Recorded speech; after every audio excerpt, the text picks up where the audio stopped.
আজকের ভিডিওটি হচ্ছে আজকে থেকে প্রায় 300 বছর আগে এক জমিদার বাড়ি আর জমিদার বাড়ির কাহিনী নিয়ে। তো হ্যালো ডিয়ার বিউটিফুল পিপল, কি অবস্থা সবার? আশা করি সবাই ভালো আছেন। This is me Subrata Mondal Shubho. Welcome to my another new video.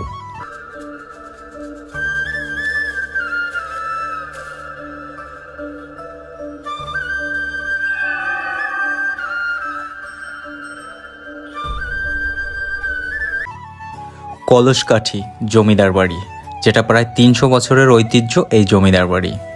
এই জমিদার বাড়ির প্রতিষ্ঠাতা জানকী বল্লভ রায় চৌধুরী। তিনি ছিলেন জমিদার রামাকান্তের পুত্র, আর এই রামাকান্ত ছিলেন গারোরিয়ার জমিদার। জানকী বল্লভ রায় চৌধুরীরা ছিলেন দুই ভাই। তিনি ছিলেন ছোট, আর বড় ভাই ছিলেন রামবল্লভ। বড় ভাই ছোট ভাইকে হত্যার পরিকল্পনা করেন মূলত এই জমিদারিত্বর জন্যই। এই হত্যার পরিকল্পনা ছোট ভাই অর্থাৎ জানকী বল্লভ রায় চৌধুরী তার বড় ভাইয়ের বউয়ের মাধ্যমে ব্যাপারটা জানতে পারে। পরবর্তীতে পরে রাতের আধারে তিনি মুর্শিদাবাদে চলে যান এবং সেখানে নবাবের কাছে এই বিষয়ে বলেন, এবং মুর্শিদাবাদের নবাব তাকে অরংপুর পরগনার জমিদার হিসেবে নিযুক্ত করেন।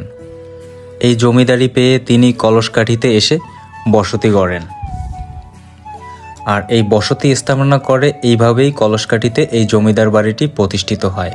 এই কলসকাঠিতে 13 জন জমিদারের বাস ছিল, আর তাদের আলাদা আলাদা জমিদার বাড়ি ছিল, যারা মূলত এই জমিদার বাড়ির গোড়াপত্তনকারী জানকী বল্লভ রায় চৌধুরীর বংশধর ছিল।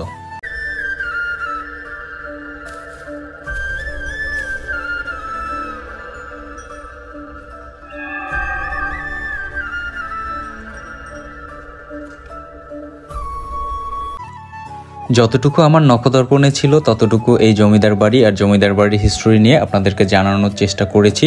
এর চেয়েও অনেক কিছু আপডেট আপনারা জানতে পারেন বা লোকমুখে শুনতে পারেন, এটা স্বাভাবিক ব্যাপার।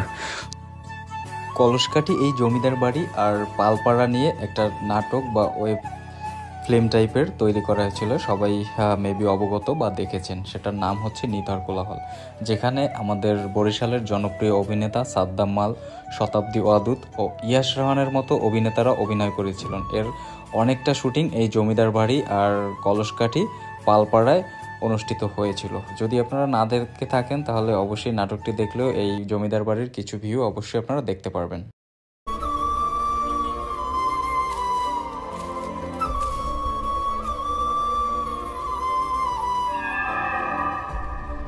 আর একটা বিষয় আপনাদেরকে বলতেছি, আমি যেমন এই সিঁড়ি থেকে দোতলার উপরে উঠে বিভিন্ন জায়গা ঘুরে দেখার চেষ্টা করেছি, এটা আসলে একটু রিস্কি বা বিপজ্জনক। এর কারণটা হচ্ছে আজ থেকে প্রায় 300 বছরের একটা পুরনো অস্তিত্ব এখনও ঠিক দাঁড়িয়ে আছে, তবে কিছু রিস্ক তো থেকেই যায়, যেহেতু পুরনো একটা জিনিস, যে কোনো অ্যাক্সিডেন্ট এখান থেকে ঘটতে পারে। তো সবাই যদি কেউ এখানে যেয়ে থাকেন একটু কেয়ারফুলি যত দূরে থাকার চেষ্টা করবেন বা দূর থেকে দেখার চেষ্টা করবেন। এরকম ভিতরে না যাওয়াটাই মনে হয়, বা আমার মতো পাগলামি না করাটাই সবচেয়ে বেটার হবে।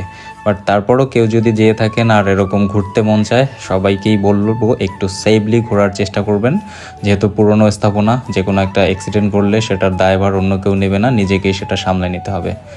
তো আর ভিডিওটি বেশি বড় করব না, সবাই ভালো থাকবেন, দেখা হবে আবার পরবর্তী কোনো ভিডিওতে। আর আমার ভিডিওগুলো যদি ভালো লাগে তাহলে অবশ্যই আমার চ্যানেল এবং পেজটি ফলো এবং সাবস্ক্রাইব করে পাশে থাকবেন, আর আমাকে সবাই সাপোর্ট করবেন। তো সবাই ভালো থাকবেন, দেখা হবে আবার পরবর্তী কোনো নতুন ভিডিওতে।